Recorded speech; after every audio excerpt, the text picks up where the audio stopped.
In the wake of the recent Wrath the Lich King Classic announcement, there's been plenty more news dropping across interviews, tweets, and articles. All of this information is a little bit scattered, so today I wanted to round it up and let you know what's going on behind the scenes in a more cohesive format, as well as having a bit more of a talk about the design decisions that Blizzard are taking moving into the second expansion. The majority of the news is from an interview that Josh from Countdown to Classic did with Brian Birmingham, the lead on WoW Classic. A quick shout out to Josh and his podcast himself. I've been on a few of them myself, definitely worth checking out if you want something more in-depth to listen to. I'll drop a link down below, you can listen to the full interview as well as his other content. Starting off was a discussion about pre-patch length. If you think back to TBC, it was 2 weeks, and Brian seemed to agree that this was on the short side, though they do have considerations and timeframes to meet on their end as well. In the end, he said at least 2 and no more than 6. If we land in the middle on 4 weeks, that would be pretty solid in my opinion. The actual Wrath pre-patch was 3 weeks, but they didn't have Death Knights then as well, which in our version we will. A reasonable portion of the interview focused around the decision not to include the looking for dungeon system, and why this deviation from a major feature of the expansion had been made. Brian started off thinking back to 2019 when Classic was first releasing, saying, "Imagine if we do get Wrath one day, would we do LFD? The answer would obviously be no,"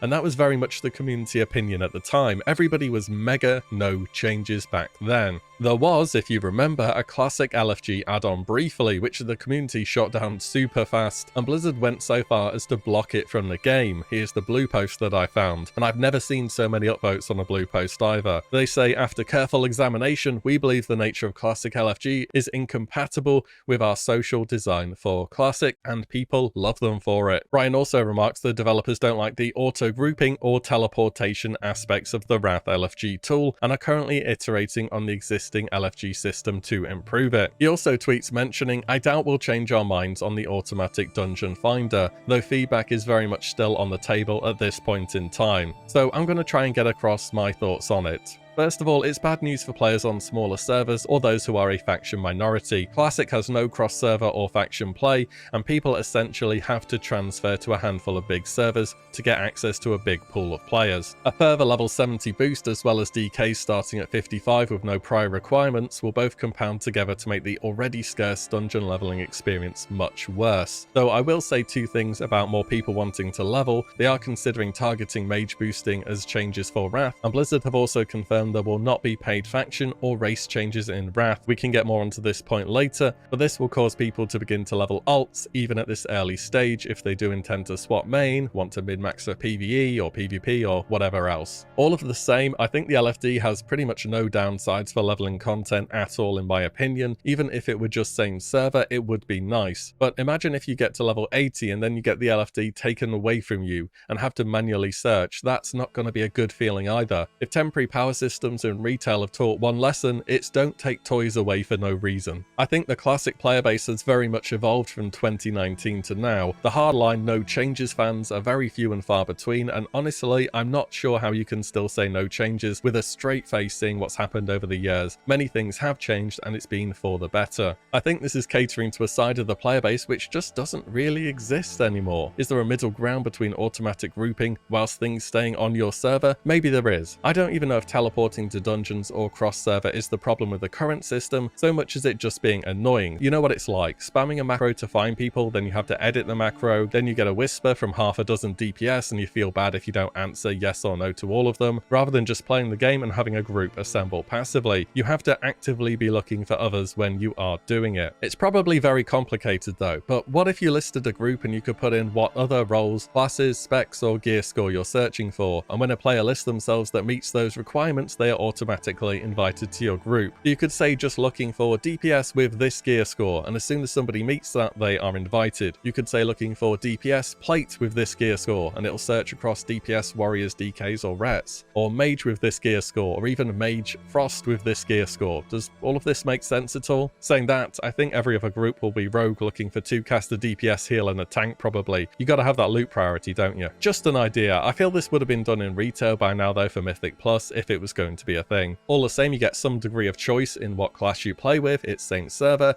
there's no teleporting, but it's not a pain to spam LFG macros. I hope Blizzard takes a proper look at the LFD again. There's a ton of feedback saying people want it in the game, so who knows, they may run it back yet. Moving on with more interview points, doubtful if any changes will be made to tier 7 content in terms of difficulty, though the team is aware they don't want to linger in that phase of the game for too long. They know people are very much looking forwards to Ulduar. Will there be any fresh servers for Wrath? Well, he didn't say no, but he didn't say yes either. Unknown. Will there be dual spec at launch? Yes, with restrictions?